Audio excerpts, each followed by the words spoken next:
would like to speak. And I wrote it down so that I can keep it short and I will not forget the things that I want to say. So I first joined Rotary in 1988. That was the first time I joined the club.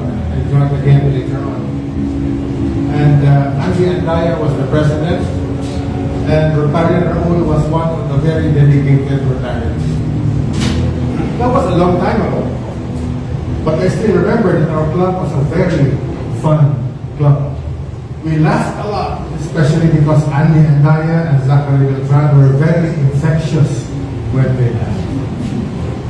In Rotary, we call each other by our first names. And I must admit that it was strange to be calling Raul and Daisy just by their first names, especially because they are parents of Nanette, or Inday, who was my classmate from elementary to high school.